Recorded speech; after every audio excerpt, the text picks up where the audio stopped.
संस्कार एजुकेशन के digital platform पे आप सबका हार्दिक स्वागत एवं अभिनंदन है। मैं आपके सामने फिर से एक क्लास लेके आया हूँ। वही क्लास जो हमने पढ़ी थी पहले, उसी क्लास को आज वापस पढ़ रहे हैं। जैसे हमने क्या पढ़ा था, कोशिका वाला चैप्टर हम पढ़ रहे थे।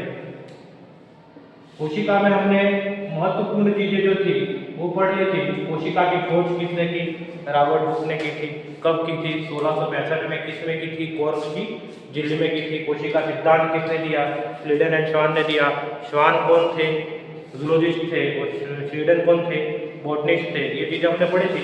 कोशिका सिद्धांत के लिए एक बात कही थी, ओमनिना सेलुला ई सेलुला। क्या कही थी? ओमनिना सेलुला ई सेलुला। वो किसने कही थी? रुडोल्फ विर्चो ने कही थी। इसका तात्पर्य क्या होता है? पुरानी कोशिका का निर्माण, नई कोशिका का जो निर्माण होता है वो किससे होता है? पूर्ववर्ती कोशिका से होता है। ये हम चीजें हमने पढ़ा था। उसके बाद हम सेल की स्ट्रक्चर के बारे में हमने बताया। 4 चीजें हम सेल में पढ़ते हैं। सबसे पहले क्या पढ़ते हैं? Cell wall. उसके बाद क्या पढ़ते हैं? Cell membrane. उसके बाद क्या पढ़ते हैं? साइटोप्लाज्म। उसके बाद क्या पढ़ते हैं हम? न्यूक्लियस। तो साइटोप्लाज्म जो है उसमें 2 चीजें हम पढ़ते थे, एक तो सॉलिड पार्ट, एक लिक्विड पार्ट। तो उसमें हमने आगे हम कोशिकांग पढ़ते हैं। क्या पढ़ते हैं? कोशिकांग। तो आज की हमारी जो क्लास है वो उन कोशिकांगों पे रहेगी, सेल ऑर्गेनल्स पे रहेगी। किस पे रहेगी? सेल ऑर्गेनल्स पे रहेगी। तो हमने जो पहले पढ़ा है उसका मैंने शॉर्ट में आपको रिवाइज बता दिया है। सेल वॉल के बारे में हमने पढ़ा था। सेल वॉल क्या होती है? कोशिका के सबसे बाहर की भित्ति जो होती है उसको हम क्या बोलते हैं? Cell wall. सेल वॉल के हमने स्ट्रक्चर पढ़ी थी। प्राइमरी, सेकेंडरी और टर्शियरी 3 प्रकार की सेल वॉल अंदर होती है। ये हमने पढ़ दिया था। उसके बाद हमने पढ़ा था सेल मेम्ब्रेन। क्या पढ़ा था? Cell membrane. सेल मेम्ब्रेन को पढ़ने के लिए हमने 2 प्रकार के मॉडल पढ़े थे। कौन कौन से मॉडल पढ़े थे? एक तो सैंडविच मॉडल पढ़ा था और दूसरा कौन सा पढ़ा था हमने? कौन सा पढ़ा था? याद है कि भूल गए? तरंग mosaic model, fluid mosaic model. ये 2 मॉडल हमने पढ़े थे। इन दोनों मॉडल में हमने क्या किया था? दोनों मॉडल को हमने अध्ययन किया था। दोनों के चित्र डायग्राम बना के हमने अच्छे से पढ़ लिया था। किसमें कौन सा कंपाउंड होता है, केमिकल कंपोजिशन होता है, हमने पढ़ लिया था।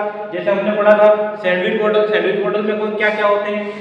लिपिड होता है, फास्फोलिपिड होता है और प्रोटीन होता है। प्रोटीन की दोनों ओर परत होती है और फास्फोलिपिड जो होता है बीच में होता है, बाइलेयर फास्फोलिपिड होता है। उसके बाद हमने क्या पढ़ा था? तरंग मोजेक मॉडल। क्या पढ़ा था? तरंग मोजेक मॉडल। तरंग मोजेक मॉडल में क्या होता था? एक्सट्रेंसिक और इंट्रिंसिक प्रोटीन होता था। उसके बाद बाइलेयर लिपिड पे वहां पे भी होता था। एक्सट्रेंसिक और इंट्रिंसिक का परसेंटेज कितना होता है मैंने बता दिया था आपको। परसेंटेज पूछा जाता है एग्जाम में, बताया था ना आपको? ठीक है, समझ में आया यहाँ तक? अब हम आगे बढ़ रहे हैं कोशिका। जो कोशिका होते हैं हमारे सेल ऑर्गेनल्स जो होते हैं उनके बारे में हम आज पढ़ेंगे। आपका अभी तक जो हमने पढ़ा उससे नॉर्मल क्वेश्चन आते हैं। जो क्वेश्चन आते हैं वो आपको समझ में भी आ जाएंगे। वो क्वेश्चन आपको कंपटीशन एग्जाम में राइट भी हो जाएंगे और अपने जो कॉलेज लेवल पे जो एग्जाम होंगे वहाँ पे भी आपके क्वेश्चन इजी आएंगे, 1 लाइनर में क्वेश्चन आएंगे। पर अब जो क्वेश्चन आएंगे आपके जो कॉलेज लेवल में जो आते हैं वो विस्तृत, जो बड़े लेवल पे जो प्रश्न आता है जिसको आप निबंधात्मक प्रश्न बोलते हैं वो आते हैं। और यहाँ पे जो हम जो पढ़ेंगे उसमें कंपटीशन एग्जाम में भी बहुत ज्यादा क्वेश्चन आएंगे। क्या आएंगे? बहुत ज्यादा क्वेश्चन आएंगे जिसको हम डिटेल से पढ़ते हैं। तो कोशिकांग में हम देखते हैं तो सबसे पहला कोशिकांग जो है हमारा, उस कोशिकांग को पढ़ेंगे तो सबसे प्यारा कोशिकांग जो सब अक्सर उस कोशिकांग को याद रखते हैं, कौन सा कोशिकांग होता है? वो माइटोकॉन्ड्रिया। कौन सा होता है? माइटोकॉन्ड्रिया। माइटोकॉन्ड्रिया के बारे में आज हम पढ़ेंगे। माइटोकॉन्ड्रिया को हम पढ़ते हैं तो माइटोकॉन्ड्रिया की सबसे पहली चीज तो हम ये देखते हैं तो माइटोकॉन्ड्रिया जो है उसकी खोज किसने की ये देखते हैं। तो इसके खोजकर्ता थे वो कौन थे? उसका प्रश्न अक्सर एग्जाम में आता है। इसके खोजकर्ता थे कोलिकर। कौन थे खोजकर्ता? कोलिकर। खोजकर्ता कौन थे? कोलिकर। समझ में आया? देखिए खोजकर्ता कौन है? कोलिकर है। इसकी खोज के बाद इसका नाम जो है वो नाम किसने दिया? नाम दिया सी बेंटा ने। किसने दिया? सी बेंटा ने। एग्जाम में यहाँ से प्रश्न बनता है नाम। हम जितने भी कोशिकाएं पढ़ेंगे इसमें किसी का नाम देने वाला साइंटिस्ट का नाम नहीं आएगा, परंतु माइटोकॉन्ड्रिया हम पढ़ रहे हैं उसमें इसका नाम किसने दिया ये प्रश्न एग्जाम में अक्सर पूछा जाता है, क्योंकि इसी में एक नाम वाला प्रश्न जो है हम पढ़ते हैं। हम जो जो कोशिकाएं पढ़ेंगे इसके बाद जितने भी कोशिकाएं पढ़ेंगे इसको इसी फॉर्म में पढ़ेंगे। सबसे पहले इसकी खोज किसने की, फिर उसके कैरेक्टर क्या थे, फिर उसका डायग्राम बनाएंगे और डायग्राम को डिटेल से पढ़ेंगे, फिर उसके फंक्शन पढ़ेंगे। समझ में आया? तो कोशिकाओं के बारे में हम देखते हैं तो माइटोकॉन्ड्रिया जो है उसकी खोज किसने की थी, कोलिकर ने की थी, नाम किसने दिया था, सी बेंटलर ने। अब कोशिकाओं को में माइटोकॉन्ड्रिया मैंने बताया था आपको, जब मैंने आपको साइटोप्लाज्म के दो प्रकार बताए थे उसमें मैंने बताया था दोहरी झिल्ली युक्त कोशिका, एकल झिल्ली युक्त कोशिका और झिल्ली रहित कोशिका। तो उसमें माइटोकॉन्ड्रिया मैंने जो बताया था वो कौन सा बताया था आपको, दोहरी झिल्ली युक्त कोशिका होता है, मैंने बताया था, याद है किसी, याद है, ठीक है। तो मैंने क्या बताया था, यह जो कोशिका होता है वो कैसा होता है, दोहरी झिल्ली युक्त, लिखना दोहरी झिल्ली युक्त कोशिका है। एग्जाम में अक्सर पूछा जाता है निम्न में से कौन सा दोहरी झिल्ली युक्त कोशिका है, तो कौन सा आएगा, माइटोकॉन्ड्रिया। कौन सा आएगा, माइटोकॉन्ड्रिया। समझ में आया यहाँ पर, ये डबल मेम्ब्रेनेबल होता है। सेकंड पॉइंट हम आगे बढ़ते हैं इसमें, तो ये इसे हम सेमी ऑटोनोमस सेल ऑर्गेनल बोलते हैं। क्या बोलते हैं, सेमी ऑटोनोमस सेल ऑर्गेनल, अर्ध स्वायत्त कोशिका। क्या बोलते हैं, अर्ध स्वायत्त कोशिका।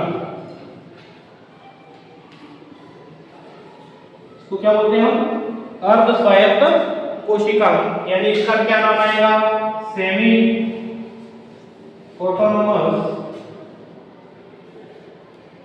Cell organelles. अब इसे अर्ध स्वायत्त कोशिका कहते क्यों हैं, एग्जाम में ये प्रश्न भी पूछा जाता है, अर्ध स्वायत्त कोशिका क्यों कहते हैं, क्यों कहते हैं, क्योंकि इसमें क्या होता है, अपने स्वयं का डीएनए होता है। क्या होता है, स्वयं का डीएनए। क्या होता है, स्वयं का डीएनए। हमारे शरीर में डीएनए है, आरएनए, परंतु माइटोकॉन्ड्रिया हमारे कोशिका में है, जो कि कहां पे है, साइटोप्लाज्म के अंदर है। कहां पे है, साइटोप्लाज्म के अंदर है, तो उसमें स्वयं का डीएनए, इसलिए इसको क्या बोला जाता है, सेमी ऑटोनोमस सेल ऑर्गेनल। क्या बोला जाता है, अर्ध स्वायत्त कोशिका। क्या बोला जाता है, अर्ध स्वायत्त कोशिका। एग्जाम में प्रश्न आता है अर्ध स्वायत्त कोशिका माइटोकॉन्ड्रिया को क्यों कहा जाता है, तो क्यों कहा जाता है, क्योंकि उसमें स्वयं का क्या होता है, डीएनए होता है। यहां तक समझना है। उसके बाद हम देखते हैं, तो माइटोकॉन्ड्रिया जो होता है, मैं माइटोकॉन्ड्रिया को शॉर्ट में एमआईटीआर लिख सकता हूं, ठीक है। तो माइटोकॉन्ड्रिया जो होता है उसकी जो झिल्ली होती है, उसकी आंतरिक झिल्ली होती है। कौन सी झिल्ली, आंतरिक झिल्ली। अब माइटोकॉन्ड्रिया की दो झिल्लियों की, दोहरी झिल्ली, दो झिल्लियां होती है, तो जो आंतरिक झिल्ली होती है उसमें कुछ फोल्ड होते हैं, कुछ उभार होते हैं। क्या होते हैं, उभार। उन उभार को क्या कहा जाता है, ये प्रश्न पूछा जाता है। तो माइटोकॉन्ड्रिया की आंतरिक झिल्ली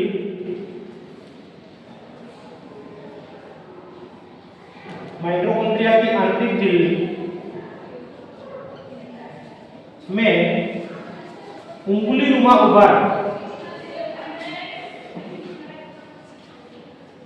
उंगलीनुमा उभार क्रिस्टी कहलाते हैं।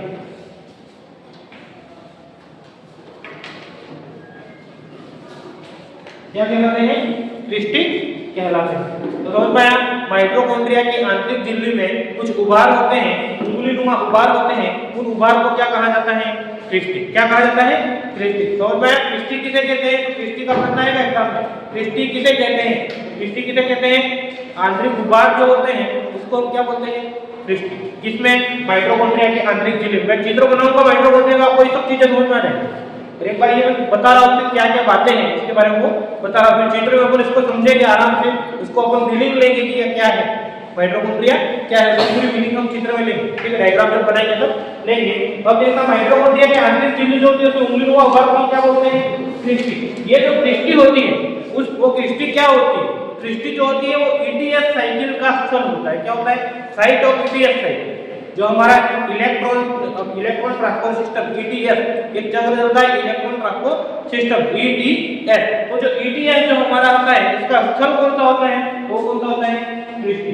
तो एग्जाम में प्रश्न पूछा जाता है अक्सर ईटीएस का स्थल कौन सा होता है, या ईटीएस का स्थान कौन सा होता है, तो कौन सा होता है, क्रिस्टी। तो यहाँ पे लिखा आंतरिक झिल्ली में उंगलीनुमा उभार को क्या बोलते हैं, क्रिस्टी। तथा क्रिस्टी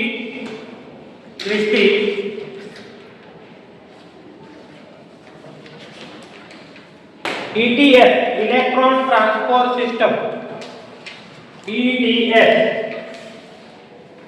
इलेक्ट्रॉन ट्रांसपोर्ट सिस्टम का स्थल होता है। Site, ETS site of ETS, site of ETS electron transport system का स्थल होता है। इलेक्ट्रॉन ट्रांसफर सिस्टम का स्थल होता है।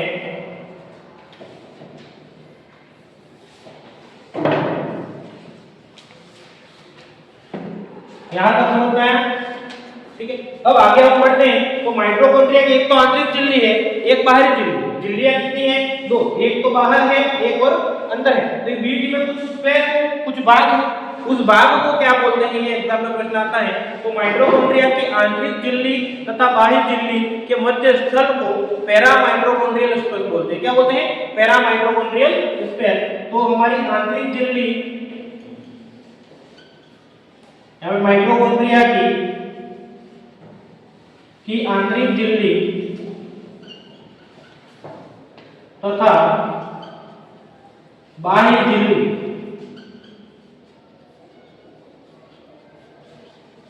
के मध्य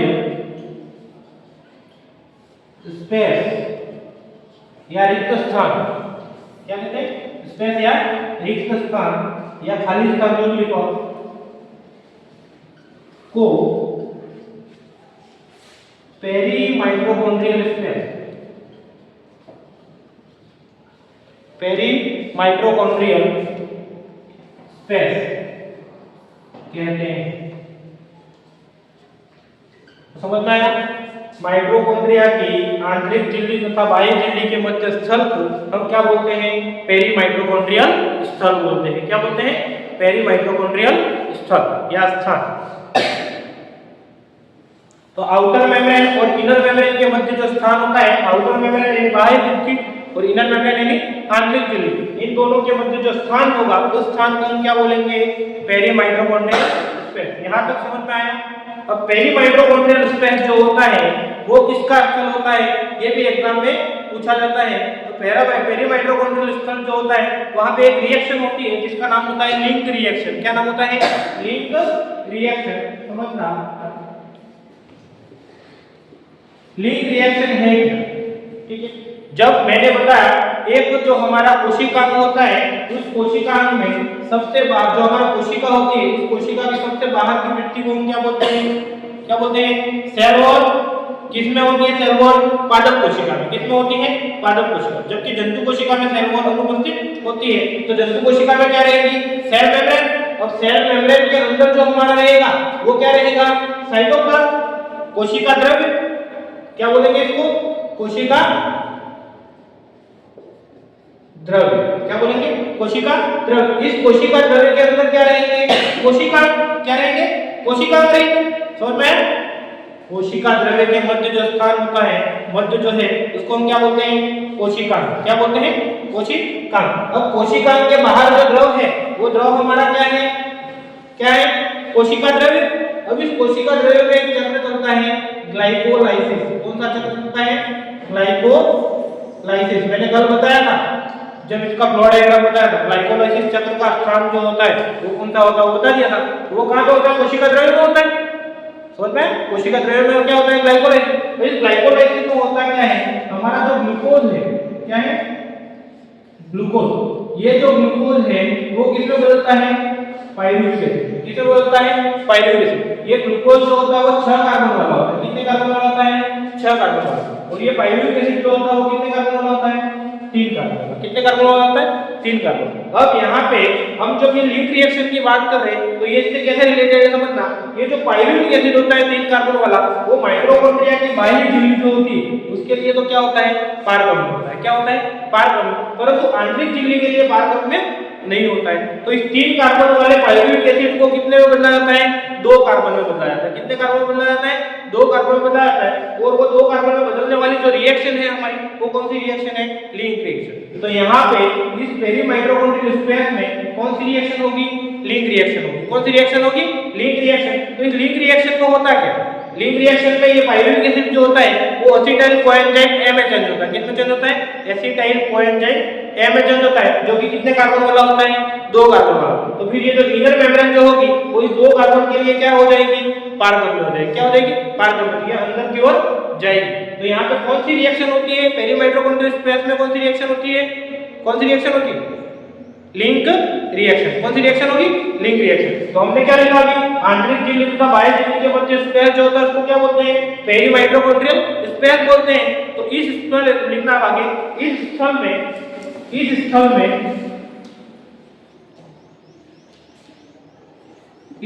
में क्या होता है?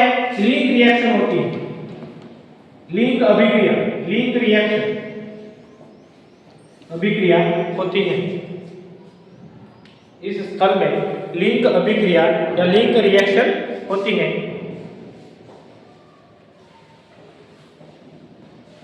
एग्जाम में प्रश्न आएगा साइट ऑफ लिंक रिएक्शन कौन सा होता है? तो कौन सा होगा? Peri mitochondrial space. एग्जाम में प्रश्न क्या पूछेगा? निम्न में से कौन सा लिंक रिएक्शन का स्थल है? वहां पे ऑप्शन मिलेगा, वो पेरी माइटोकॉन्ड्रियल स्पेस, मैट्रिक्स, ये कुछ मिल जाएगा। तो आपको क्या करना है? Peri mitochondrial space. अब इसी पेरी माइटोकॉन्ड्रियल स्पेस को हम बोलते हैं फर्स्ट चैम्बर ऑफ सेल। क्या बोलते हैं? First chamber of cell, mitochondria का प्रथम कक्ष। क्या बोलते हैं? माइटोकॉन्ड्रिया का प्रथम कक्ष। तो एग्जाम में वही भी प्रश्न आता है, लिंक रिएक्शन कहां पे होती है? तो माइटोकॉन्ड्रिया के प्रथम कक्ष में या पेरी माइटोकॉन्ड्रियल स्थल। तो इसको हम और क्या नाम देते हैं? क्या नाम देते हैं? माइटोकॉन्ड्रिया का प्रथम कक्ष। लिखना पेरी माइटोकॉन्ड्रियल स्थल को, पेरी माइटोकॉन्ड्रियल स्थल को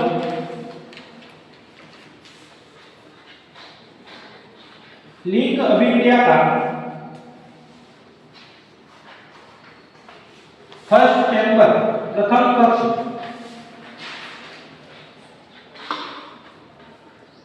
प्रथम कक्ष कहते हैं।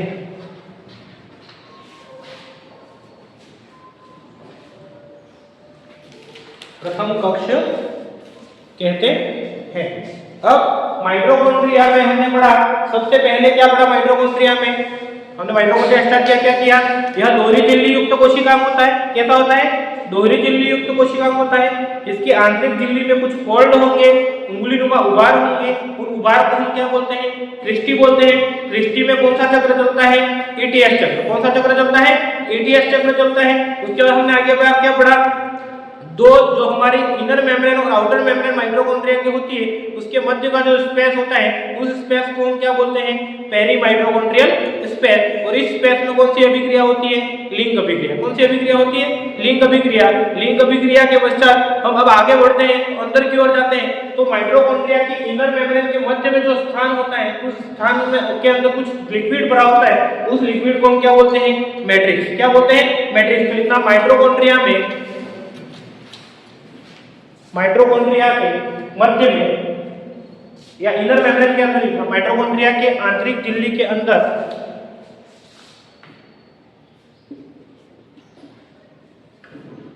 मैट्रिक्स होता है। मैट्रिक्स होता है। यह मैट्रिक्स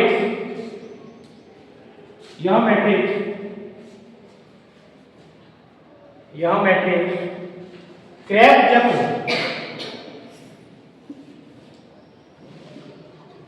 चक्र का स्थल होता है। नाम सुना होगा क्रेब्स चक्र? आपने नाम सुना है? सारे साइकिल के नाम सुन रहे हो? ग्लाइकोलाइसिस का नाम सुना होगा, लिंक अभिक्रिया का नाम सुना होगा, क्रेब्स चक्र का नाम सुना होगा। तो जो क्रेब्स चक्र जो हमारा होता है, इसका स्थल जो होता है वो कौन सा होता है? मैट्रिक्स। तो एग्जाम में प्रश्न पूछा जाता है क्रेब्स चक्र का स्थल कौन सा होता है?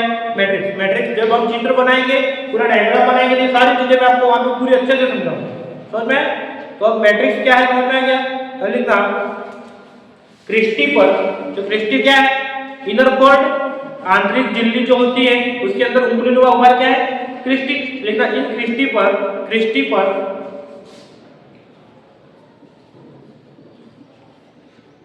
ऑक्सीसोम उपस्थित होते हैं। क्रिस्टी पर ऑक्सीसोम उपस्थित होते हैं।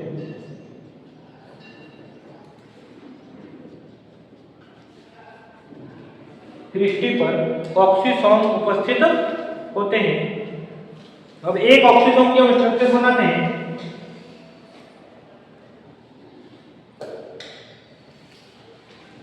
ये हमारा क्या है, ऑक्सीसोम। ऑक्सीसोम का सबसे ऊपर का जो भाग होता है, जो पे भी जुड़ा होता है किससे, क्रिस्टी से। किससे जुड़ा होता है, क्रिस्टी से। इसको हम बोलते हैं बेस। क्या बोलते हैं, बेस या आधार। क्या बोलते हैं, बेस या आधार। उसके बाद जो दूसरा भाग होता है ये बोला जाता है ग्रंथ। क्या बोला जाता है, ग्रंथ या स्थल। क्या बोलता है, ग्रंथ या स्थल। इसके बाद जो हमारा लास्ट भाग होता है उसको बोलते हैं हेड। क्या बोलते हैं, हेड। हेड को क्या बोलते हैं, सिप। तो एक ऑक्सीजन के स्ट्रक्चर में तीन चीजें होती है। सबसे पहले क्या होगा, बेस, दूसरा क्या होगा, ग्रंथ, और तीसरा क्या होगा, हेड। क्या होगा, हेड। ये तीन चीजें होंगी। अब जो हमारा बेस जो होता है उसमें कौन से कण होते हैं, मालूम चला, इसमें जो कण होते हैं F0 कण होते हैं। कौन से कण होते हैं, F0 कण। जो पार्टिकल होते हैं F0 पार्टिकल कहां पे होते हैं, तो ऑक्सीजन के बेस पर होते हैं। इसमें जो पार्टिकल होते हैं वो F5 से F6, F5 और F6 ये दोनों पार्टिकल होते हैं। उसके हमारा लास्ट जो भाग होता है उसमें कौन से होते हैं, F1। हेड जो होता है हमारा उसमें कौन से होते हैं, F1 कण या F1 पार्टिकल। एग्जाम में प्रश्न पूछा जाता है ऑक्सीजन के बेस में कौन से पार्टिकल होते हैं, F0 पार्टिकल। ग्रंथ में कौन से होते हैं, F5 और F6 पार्टिकल। और हेड में कौन से होते हैं, तो F1 पार्टिकल। समझ में आया यहां तक, इसको उदाहरण फिर आगे बढ़ते हैं। ऑक्सीजन की स्ट्रक्चर इस प्रकार होती है। ये ऑक्सीजन कहां पे होते हैं, क्रिस्टी के ऊपर।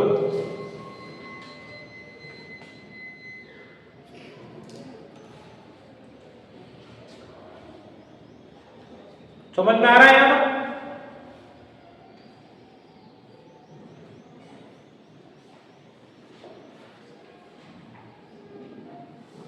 इधर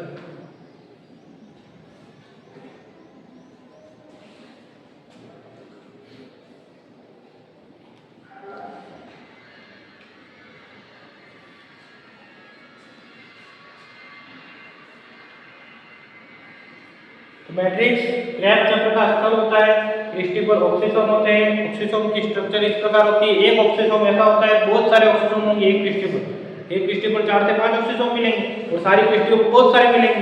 तो इस प्रकार ये हमारे एक ऑक्सीजन की स्ट्रक्चर जो है हमने क्या बनाई थी। अब आगे बढ़ेंगे इससे। तो माइटोकॉन्ड्रिया जो होता है इसमें जो राइबोसोम होता है वो क्या होता है, राइबोसोम। वो राइबोसोम जो होगा वो कैसा होगा, 70S प्रकार का राइबोसोम होगा। कैसा होगा, 70S प्रकार का राइबोसोम होगा।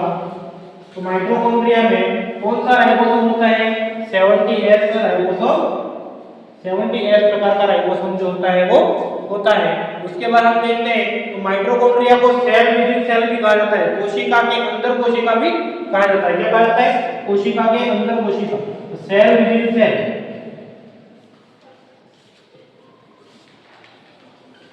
सेल विद इन सेल किसे कहा जाता है, एग्जाम में क्वेश्चन मिलेगा आपको। तो किसे कहा जाता है, माइटोकॉन्ड्रिया। किसे कहा जाता है, माइटोकॉन्ड्रिया को। जितना माइटोकॉन्ड्रिया को सेल विद इन सेल भी कहा जाता है। सेल विद इन सेल भी कहा जाता है। सेल विद इन सेल भी कहा जाता है। उसके बाद माइटोकॉन्ड्रिया में क्या होता है, स्वयं का डीएनए होता है। क्या होता है, स्वयं का डीएनए होता है। तो माइटोकॉन्ड्रिया में डीएनए जो होता है वो कैसा होगा, डीएनए जो होता है वो किस प्रकार का होता है। तो इसमें डीएनए जो होता है वो एक तो होता है डबल स्ट्रैंड। कैसा होता है, डबल स्ट्रैंड। डबल स्ट्रैंड यानी द्विकुंडली। कैसा होता है, डीएनए जो होगा वो कैसा होगा, द्विकुंडलित होगा। दूसरी इसमें चीज होती है सर्कुलर होता है, वृत्ताकार। कैसा होगा, वृत्ताकार यानी सर्कुलर होगा। डबल स्टैंडर्ड होता है, वृत्ताकार होता है। और इसमें जो यानी कि टाइप जो होता है वो किस टाइप का होता है, जीसी टाइप। जीसी टाइप यानी क्या होता है, इसमें ग्वानिन और साइटोसिन की मात्रा जो होगी वो क्या होगी, ज्यादा होगी। जितने भी न्यूक्लिक एसिड होंगे उन न्यूक्लिक एसिड में सबसे ज्यादा न्यूक्लिक एसिड कौन से होंगे, ग्वानिन और साइटोसिन। न्यूक्लिक एसिड होते हैं डीएनए में, डीएनए और आरएनए में क्या होते हैं, न्यूक्लिक एसिड ही होते हैं। तो इसमें ग्वानिन और साइटोसिन की मात्रा क्या होगी, ज्यादा होगी। डबल स्टैंडर्ड होगा, वृत्ताकार होगा और नेक्ड होगा। कैसा होगा, नेक्ड। नेक्ड यानी हिस्टोन प्रोटीन जो होता है वो क्या होता है, अनुपस्थित। क्या होता है, हिस्टोन प्रोटीन जो होगा वो क्या होगा, हिस्टोन प्रोटीन जो होगा वो क्या होगा, एब्सेंट। क्या होगा, एब्सेंट। तो समझ में आया।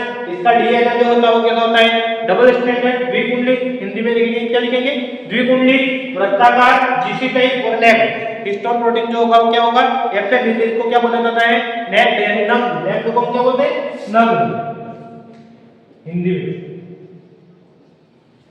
तो इसमें डीएनए जो होगा डबल स्ट्रैंडर, वृत्ताकार, जीसी टाइप और नेक्ड प्रकार का होगा। और माइटोकॉन्ड्रिया का जो मैट्रिक्स होता है, ये मैट्रिक्स, इस मैट्रिक्स को क्या बोला जाता है, एग्जाम में प्रश्न पूछा जाता है, तो इसको बोलते हैं second chamber. Second chamber of mitochondria. First chamber किसे बोला था, प्रथम चैम्बर किसे बोला था, पेरी माइटोकॉन्ड्रियल स्पेस को। और सेकंड चैम्बर किसको बोलेंगे, मैट्रिक्स। किसे बोलेंगे, मैट्रिक्स। तो माइटोकॉन्ड्रिया का द्वितीय कक्ष जो बोला जाता है वो किसे बोला जाता है, मैट्रिक्स को बोला जाता है। यहां तक समझ में आया। हमने माइटोकॉन्ड्रिया पढ़ा। माइटोकॉन्ड्रिया में सबसे पहले क्या पढ़ा, माइटोकॉन्ड्रिया जो खोज करता है माइटोकॉन्ड्रिया के वो कौन है, कोलिकर। कौन है, कोलिकर। इसका नाम किसने दिया, सी बेंडा ने। किसने दिया, सी बेंडा ने। माइटोकॉन्ड्रिया जो होती है वो दोहरी झिल्ली युक्त कोशिकाएं होती है। कैसी होती है, दोहरी झिल्ली युक्त कोशिकाएं होती है। उसके बाद मैंने बताया इसकी इनर वॉल जो होती है उसमें कुछ उंगलीनुमा उभार होंगे। उन उभार को हम क्या बोलेंगे, तो इन फोल्ड को हम क्या बोलेंगे, क्रिस्टी बोलेंगे। क्या बोलेंगे, क्रिस्टी। उसके बाद मैंने इन फोल्ड को क्रिस्टी बोलेंगे। उसके बाद मैंने बताया माइटोकॉन्ड्रिया की जो स्वयं का डीएनए होता है, इसलिए इसे क्या बोला जाता है, अर्ध स्वायत्त कोशिकांग। क्या बोला जाता है, अर्ध स्वायत्त कोशिकांग, सेमी ऑटोनोमस सेल ऑर्गेनल्स। क्या बोला जाता है, सेमी ऑटोनोमस सेल ऑर्गेनल्स। इन क्रिस्टी के ऊपर मैंने बताया था क्या होते हैं, ऑक्सीजोम होते हैं। क्या होते हैं, ऑक्सीजोम। और वहां पे ही हमारा क्या होता है, ईटीएस चक्र। तो ईटीएस चक्र का स्थल जो होता है वो भी हमारा क्या माना जाता है, क्रिस्टी माना जाता है। माइटोकॉन्ड्रिया की इनर मेम्ब्रेन और आउटर मेम्ब्रेन, आंतरिक झिल्ली तथा बाह्य झिल्ली के मध्य जो स्थान होता है उस स्थान को क्या बोला जाता है, पेरी माइटोकॉन्ड्रियल स्पेस बोला जाता है। क्या बोला जाता है, पेरी माइटोकॉन्ड्रियल स्पेस बोला जाता है। इन पेरी माइटोकॉन्ड्रियल स्पेस में एक अभिक्रिया होती है, उस अभिक्रिया को क्या बोला जाता है, लिंक अभिक्रिया। क्या बोला जाता है, लिंक अभिक्रिया। और इसे फर्स्ट चैम्बर ऑफ माइटोकॉन्ड्रिया भी हम बोलते हैं। प्रथम कक्ष, माइटोकॉन्ड्रिया का प्रथम कक्ष जो होता है वो भी इसे हम बोलते हैं। उसके बाद मैंने बताया था पेरी माइटोकॉन्ड्रियल अभिक्रिया में कौन सी होती है, लिंक अभिक्रिया होती है। और माइटोकॉन्ड्रिया के मध्य में जो स्थान होता है उस स्थान को हम क्या बोलते हैं, मैट्रिक्स बोलते हैं। और मैट्रिक्स में हमारा कौन सा चक्र चलता है, कौन सा चक्र चलता है, क्रेब्स चक्र चलता है। और मैट्रिक्स को हम क्या बोलते हैं, सेकेंड चैम्बर ऑफ माइटोकॉन्ड्रिया भी बोलते हैं। एक ऑक्सीजोम की स्ट्रक्चर मैंने बताई आपको, कैसी स्ट्रक्चर होती है, उसमें बेस होता है जिसको हम क्या बोलते हैं, F0 पार्टिकल। उसके वृत्त जो होता है उसे हम क्या बोलते हैं, F5 और F6 पार्टिकल। हेड जो होता है उसे हम क्या बोलते हैं, F1 पार्टिकल। उसके बाद राइबोसोम जो होता है इसमें वो कौन सा राइबोसोम होता है, 70S प्रकार का राइबोसोम होता है। इसे सेल विद इन सेल भी बोला जाता है। अब इसके बाद मैंने क्या बताया, इसका डीएनए जो होता है वो डबल स्टैंडर्ड होता है। कैसा होता है, डबल स्टैंडर्ड होता है, सर्कुलर होता है, वृत्ताकार होता है। उसके बाद मैंने क्या बताया, नेक्ड होता है। नेक्ड यानी हिस्टोन प्रोटीन जो होता है वो इसमें क्या होता है, अनुपस्थित होता है। और इसमें जो न्यूक्लियोटाइड होते हैं, न्यूक्लियोसाइड जो होते हैं वो किस प्रकार के होते हैं, जीसी टाइप के जो होते हैं वो ज्यादा होते हैं, इसलिए क्या बोलते हैं, जीसी टाइप डीएनए भी बोलते हैं। ये हमने माइटोकॉन्ड्रिया के स्ट्रक्चर में पढ़ा। अब माइटोकॉन्ड्रिया के स्ट्रक्चर में हमने जो जो चीजें पढ़ी उसको मैं आपको चित्र में बताऊंगा, चित्र में वो कहां पे है और क्या है। समझ में, इसका डायग्राम बनाएंगे तो समझ जाओ। स्ट्रक्चर ऑफ माइटोकॉन्ड्रिया, इसमें हम माइटोकॉन्ड्रिया की तरफ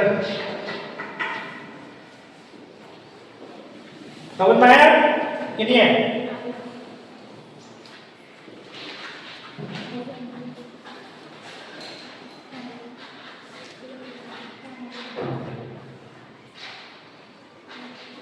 अब लिखेंगे माइटोकॉन्ड्रिया की संरचना। माइटोकॉन्ड्रिया की संरचना, स्ट्रक्चर ऑफ माइटोकॉन्ड्रिया। माइटोकॉन्ड्रिया की संरचना बनाते हैं।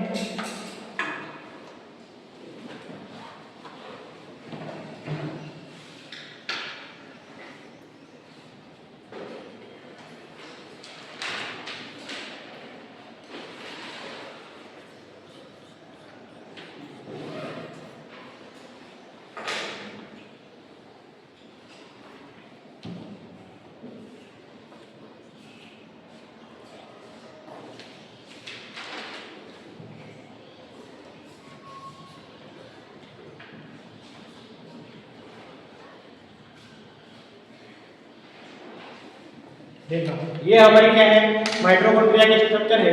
माइटोकॉन्ड्रिया का सबसे बाहर जो होता है कि बाहरी झिल्ली जो होती है उसको क्या बोलते हैं, आउटर मेम्ब्रेन। क्या बोलते हैं, आउटर मेम्ब्रेन। क्या बोलते हैं, आउटर मेम्ब्रेन बोलते हैं। उसके बाद मैंने बताया कि जो अंदर की जो झिल्ली है इसको क्या बोलते हैं, इनर मेम्ब्रेन। इनर मेम्ब्रेन बोलते हैं, इनर मेम्ब्रेन बोलते हैं। सबसे बाहर आउटर मेम्ब्रेन, इसके अंदर जो होगी इसको क्या बोलेंगे, इनर मेम्ब्रेन। इन दोनों के मध्य जो ये स्पेस होगा, स्थान होगा, उस स्थान को हम क्या बोलेंगे, मैंने बताया क्या बोलते हैं स्थान को, पेरी माइटोकॉन्ड्रियल स्थल। क्या बोलते हैं, पेरी माइटोकॉन्ड्रियल स्थल। तो इस स्थान को क्या बोलेंगे, पेरी माइटोकॉन्ड्रियल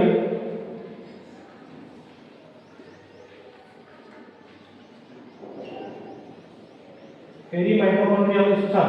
क्या बोलेंगे, पेरी माइटोकॉन्ड्रियल स्थल। और इसी स्थल में क्या होता है, मैंने बताया था पेरी माइटोकॉन्ड्रियल स्थल में क्या होता है हमारा, क्या होता है, पेरी माइटोकॉन्ड्रियल स्थल में क्या होता है, लिंक अभिक्रिया। क्या होगी, लिंक अभिक्रिया। तो यहाँ पे क्या होगी, लिंक रिएक्शन। क्या होगी, लिंक रिएक्शन होगी, ये लिखा लिंक रिएक्शन। और इसी को हम क्या बोलते हैं, लिंक रिएक्शन जहाँ पे होती है इसी को हम क्या बोलते हैं, और भी क्या नाम, एक नाम मैंने बताया, फर्स्ट चैम्बर ऑफ माइटोकॉन्ड्रिया। क्या बोलते हैं, first chamber of mitochondria. First chamber of mitochondria, ये मैंने बता दिया। ठीक है, उसके बाद मैंने सबसे बाहर की झिल्ली आउटर मेम्ब्रेन, अंदर की झिल्ली आंतरिक मेम्ब्रेन। तो ये दोहरी झिल्ली युक्त होगी, दो झिल्लियां होगी। कैसे होगी, दो झिल्लियां, दोहरी झिल्ली युक्त होगी। इन दोनों के मध्य जो स्थान होता है उसको क्या बोलते हैं, पेरी माइटोकॉन्ड्रियल स्पेस। आंतरिक झिल्ली और बाह्य झिल्ली के मध्य स्थान को क्या बोलते हैं, पेरी माइटोकॉन्ड्रियल स्पेस। तो वहां पे कौन सी अभिक्रिया होती है, लिंक अभिक्रिया होती है। और इसी को हम क्या बोलते हैं, फर्स्ट चैम्बर ऑफ माइटोकॉन्ड्रिया। यहां तक समझ में है। अब मैं अंदर आता हूं, तो अंदर की ओर आने में मैंने बताया था माइटोकॉन्ड्रिया के अंदर आने पे उंगली नुमा कुछ उभार दिखेगी। ये उभार दिखे उंगली नुमा, इन उभार को हम क्या बोलते हैं, क्रिस्टी। क्या बोलते हैं, क्रिस्टी। मैं उभार का अपना नाम लिख देता हूं, क्रिस्टी। इसे हम क्या बोलेंगे, क्रिस्टी। क्या बोलेंगे, क्रिस्टी। अब इन क्रिस्टी के ऊपर क्या होता है, मैंने बताया क्रिस्टी हम क्या बोलते हैं, inner fold of inner membrane. Cristae यानी है क्या, inner fold of inner membrane. Mitochondria के आंतरिक झिल्ली के मध्य जो इनर फोल्ड होंगे, inner fold of inner membrane, ये क्रिस्टी है। तो क्रिस्टी में ही क्या होता है, साइट ऑफ ईटीएस। यहीं पे क्या होते हैं, साइट ऑफ ईटीएस। ईटीएस चक्र का जो स्थल होता है वो भी हमारा कौन सा होता है, क्रिस्टी। मैंने जो चीजें आपको लिखवाई है वो सारी चीजें पिक्चर में समझा रहा हूं। अभी आपको सारी चीजें लिखवाई है। मैंने क्या लिखवाया था, आउटर मेम्ब्रेन लिखवा दिया ना, इनर मेम्ब्रेन लिखवा दिया, दोनों के मध्य स्पेस को पेरी माइटोकॉन्ड्रियल स्पेस लिखवा दिया। वहां पे कौन सा चक्र चलता है, लिंक अभिक्रिया चलता है, वो भी लिखवा दिया। उसके बाद इसकी फर्स्ट चैम्बर ऑफ माइटोकॉन्ड्रिया बोलते हैं, ये भी लिखवा दिया। अब इनर फोल्ड उंगलीनुमा उभार और inner fold of inner membrane को हम क्या बोलते हैं, क्रिस्टी बोलते हैं। और यहाँ पे कौन सा चक्र चलता है, ईटीएस चक्र चलता है। मैंने ये भी बता दिया, समझ में आया आपको। अब उसके बाद हम चलते हैं, तो इसके मध्य जो स्थान होता है ये वाला, इस खाली स्थान को हम क्या बोलते हैं, क्या बोलते हैं, मैंने बताया अभी। इसको क्या बोलते हैं, मैट्रिक्स। क्या बोलते हैं, मैट्रिक्स। इसके मध्य जो खाली जो जगह है उस जगह को हम क्या बोलेंगे, जब लिक्विड होता है इसको हम क्या बोलते हैं, मैट्रिक्स। क्या बोलते हैं, मैट्रिक्स। अब इस मैट्रिक्स में क्या होता है, मैंने बताया मैट्रिक्स में भी क्या होता है, साइड ऑफ क्रेब्स चक्र, साइड ऑफ क्रेब्स चक्र, क्रेब्स साइकिल बताया था मैंने, क्रेब्स चक्र का स्थल। और इसी को और क्या नाम दिया था, सेकंड चैम्बर ऑफ माइटोकॉन्ड्रिया, ये भी नाम दिया था ना, सेकंड चैम्बर ऑफ माइटोकॉन्ड्रिया दिया था। समझ में आया कि नहीं आया? अब इसके अंदर जो मैंने बताया था, इसका जो डीएनए होता है, क्या होता है, स्वयं का डीएनए होता है। तो वो डीएनए कैसा होता है, सर्कुलर, वृत्ताकार। मैंने कैसे बनाया डीएनए, वृत्ताकार। तो ये इसमें क्या है, डीएनए। क्या है, डीएनए। तो माइटोकॉन्ड्रिया का स्वयं का डीएनए होता है। तो डीएनए के कारण इसको क्या बोलते हैं, सेमी ऑटोनोमस सेल ऑर्गेनल, अर्ध स्वायत्त कोशिका। क्या बोलते हैं, अर्ध स्वायत्त कोशिका, अर्ध स्वायत्त कोशिका। क्यों कहा जाता है? क्योंकि इसमें स्वयं का क्या है? डीएनए। क्या है? डीएनए। और ये डीएनए जो होता है वो कैसा होता है वो भी मैंने बता दिया। ये डीएनए जो होता है वो कैसा होता है? डबल स्ट्रैंडेड होता है। दूसरी चीज मैंने क्या बताया? वृत्ताकार होता है। क्या होता है? वृत्ताकार होता है। टाइप क्या होता है? जीसी टाइप होता है। ग्वानिन और साइटोसिन जो होते हैं इसके न्यूक्लिक एसिड वो ज्यादा होती है। उसके बाद मैंने क्या बताया? जीसी टाइप के बाद क्या बताया?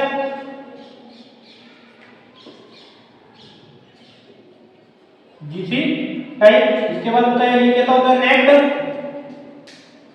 नग्न। क्यों नग्न होता है? क्योंकि इसमें हिस्टोन प्रोटीन जो होता है वो क्या होता है? हिस्टोन प्रोटीन एब्सेंट, इसलिए ये कैसा होता है? नग्न। ये डीएनए की बात हमारी होगी। इसके बाद मैंने क्या बताया? इसमें जो राइबोसोम होता है वो कैसा होता है? ये हमारा क्या हो गया? राइबोसोम। वो भी कैसा राइबोसोम? 70S प्रकार का राइबोसोम। कौन सा राइबोसोम? 70S प्रकार का राइबोसोम। तो ये जो हमारे डीएनए के बारे में हमने जो चीजें पढ़ी वो ये जो चीजें मैंने लिखवाई वो ठीक। और मैंने एक चीज और लिखवाई थी, इनके उंगुलीनुमा उभार पृष्ठ के ऊपर कुछ कण पाए जाते हैं। उन कण को हम क्या बोलते हैं? ऑक्सीसोम। ये और एक ऑक्सीसोम की स्ट्रक्चर मैंने बता दिया आपको बना के। एक ऑक्सीसोम में क्या होते हैं? आधार होता है, बेस होता है, वृत्त होता है और हेड होता है। आधार में कौन से कण होते हैं? F0 कण। वृत्त में कौन से कण होते हैं? स्टार्च में कौन से कण होते हैं? F5 और F6 कण। और हेड में कौन से कण होते हैं? F1 कण। इस प्रकार हमारा ये जो माइटोकॉन्ड्रिया था वो होता है। माइटोकॉन्ड्रिया की स्ट्रक्चर ऐसी होती है। समझ में आया यहाँ तक? ये समझ में आया? तो आप ही बताओ एक बार, माइटोकॉन्ड्रिया की सबसे बाहरी झिल्ली जो होती है उसको क्या बोलते हैं? Outer membrane. आंतरिक झिल्ली जो होती है उसको क्या बोलते हैं? Inner membrane. क्या बोलते हैं? Inner membrane. अब आउटर मेम्ब्रेन और इनर मेम्ब्रेन के मध्य जो स्थान होता है उस स्थान को क्या बोलते हैं? पेरीमाइटोकॉन्ड्रियल स्थल या स्पेस को पेरीमाइटोकॉन्ड्रियल स्पेस बोलते हैं। इस स्पेस में लिंक अभिक्रिया होती है, लिंक रिएक्शन होती है। इसी को हम क्या बोलते हैं? First chamber of mitochondria. Link reaction क्या है? क्रेब्स चक्र क्या है? ग्लाइकोलाइसिस चक्र क्या है? वो सब हम बाद में पढ़ेंगे डिटेल से। जो हमारा मॉलिक्यूलर बायोलॉजी में पढ़ेंगे उसमें हम डिटेल से इसको पढ़ेंगे। तो समझ में आया यहाँ तक? ये सब चीजें समझ में आ गई। तो पेरीमाइटोकॉन्ड्रियल स्थल, link reaction, first chamber of mitochondria. उसके बाद हम अंदर की ओर आते हैं तो अंदर की झिल्ली को क्या बोलते हैं? Inner membrane. ये जो होती है दोहरी डबल मेम्ब्रेबल सेल ऑर्गेनल से। क्यों? क्योंकि बाहरी झिल्ली और भीतरी झिल्ली मैंने दो झिल्लियां बता दी। ये कैसा है? Double membranous cell organelle. इसके बाद इसकी इनर मेम्ब्रेन जो होती है उसमें इनर फोल्ड होते हैं, उंगलीनुमा कुछ उभार होती है। उन उभार को हम क्या बोलेंगे? क्रिस्टी। क्या बोलेंगे? क्रिस्टी। ये भी मैंने बता दिया इसको क्रिस्टी बोलते हैं। इस क्रिस्टी को क्या बोलते हैं? Site of ETS. क्या बोलते हैं? Site of ETS, electron transport system. जो हमारे एटीपी का निर्माण करने का कार्य करता है वो यहीं से होता है। एटीपी का निर्माण यहीं से होता है। समझ में आया? उसके बाद इसके अंदर की ओर चलते हैं तो अंदर को हम क्या बोलते हैं? मैट्रिक्स। मैट्रिक्स को हम क्या बोलते हैं? साइट ऑफ क्रेब्स चक्र। और क्रेब्स चक्र जहां पे होता है उसको हम क्या बोलते हैं? Second chamber of mitochondria. Exam में प्रश्न पूछेगा क्रेब्स चक्र कहां पे होता है तो आप मैट्रिक्स भी ऑप्शन मैट्रिक्स ऑप्शन मिला तो मैट्रिक्स करना है। अगर मैट्रिक्स नहीं मिलते आजकल एग्जाम में ऑप्शन क्या देता है हमारा? Second chamber of mitochondria, first chamber of mitochondria, ऐसा सब देता है ऑप्शन में। तो आपको क्या करना है? Mitochondria, second chamber of mitochondria. उसके बाद इसका डीएनए जो होता है वो डबल स्ट्रैंडेड होता है। कैसा होता है? डबल स्ट्रैंडेड होता है, मैंने बता दिया। और स्वयं का डीएनए होने के कारण इसको क्या बोलते हैं? अर्ध स्वायत्त कोशिकांग बोलते हैं। और डबल स्ट्रैंडेड डीएनए है तो ये वृत्ताकार होगा, जीसी टाइप का होगा, नेक्ड होगा। नेक्ड यानी क्या हो गया? हिस्टोन प्रोटीन जो होगा वो क्या होगा? अनुपस्थित होगा। उसके बाद हम देखते हैं इसमें राइबोसोम जो होता है वो कैसा होता है? 70S प्रकार का जो राइबोसोम जो होता है तो क्रिस्टी के ऊपर कुछ कण होते हैं। इन कण को हम क्या बोलते हैं? ऑक्सीसोम बोलते हैं। ऑक्सीसोम के स्ट्रक्चर में सबसे ऊपर का बेस भाग जो होता है जिसे आधार भाग बोलते हैं उसमें कौन सा कण होता है? हमारा F0 कण होते हैं। उसके स्टॉल का वृत्त भाग जो होता है उसमें F5 और F6 कण होते हैं। और हेड पार्ट में कौन सा कण होता है? F1 कण होता है। और यहीं पे हमारा कौन सा चक्र भी चलता है? ETS चक्र भी चलता है। यहाँ तक आपको समझ में आया होगा। तो अब लिखना माइटोकॉन्ड्रिया के कार्य, फंक्शन ऑफ माइटोकॉन्ड्रिया। आज हम माइटोकॉन्ड्रिया को कंप्लीट कर लेंगे ताकि बाद में दिक्कत कल जो हमारा नया टॉपिक होगा वो रहेगा। समझ में आ रहा है तुमको? नहीं आ रहा है? इस क्लास को एक बार फिर से देख लेना YouTube पे, तो आपको बहुत अच्छे से समझ में आ जाएगा, रिवाइज हो जाएगा आपका। ठीक है, समझ में आया? अब लिखना कार्य, माइटोकॉन्ड्रिया के कार्य, फंक्शन ऑफ माइटोकॉन्ड्रिया। तो इसका कार्य क्या है? तो सबसे मुख्य कार्य है ऑक्सीडेटिव फास्फोरिलेशन। फास्फोरिलेशन क्या होता है? ऑक्सीडेटिव फास्फोरिलीकरण। इसका कार्य क्या है? ऑक्सीडेटिव फास्फोरिलीकरण।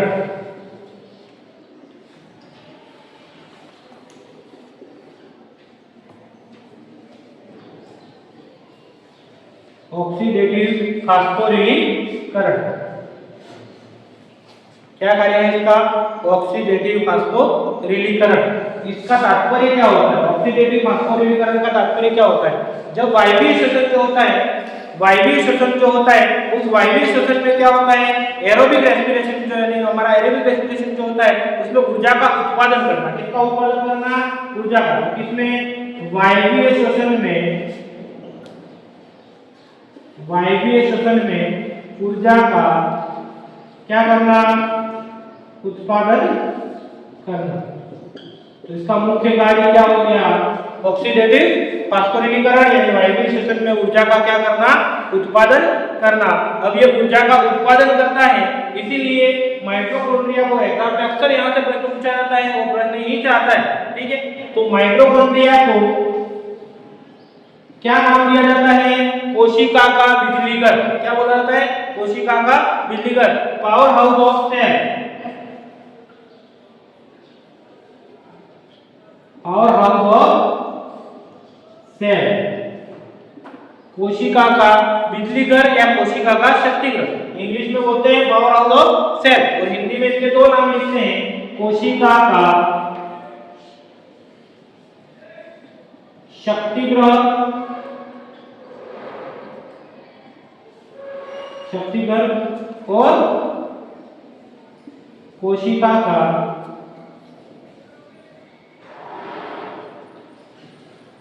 बिजलीघर। बिजलीघर पे क्या मिलती है? ऊर्जा मिलती है, तो इसलिए इसको क्या बोल दिया? Power house of cell. क्यों कहा? क्योंकि वायवीय श्वसन में किसका उत्पादन होता है? यहाँ पे किसका उत्पादन होता है? ऊर्जा का। ऊर्जा किस रूप में उत्पादित होती है? एटीपी के रूप में। किस रूप में उत्पादित होती है? एटीपी के रूप में। और ये मोस्ट इंपोर्टेंट है, एग्जाम में प्रश्न पूछा जाता है, माइटोकॉन्ड्रिया का पावर हाउस किसे कहा जाता है, या पावर हाउस ऑफ सेल किसे कहा जाता है? तो माइटोकॉन्ड्रिया को कहा जाता है। लाइक, शेयर और सब्सक्राइब जरूर करें। धन्यवाद। ये क्लास आपको अच्छी लगी होगी। आगे की क्लास में हम एक सेल ऑर्गेनल और पढ़ेंगे। आपका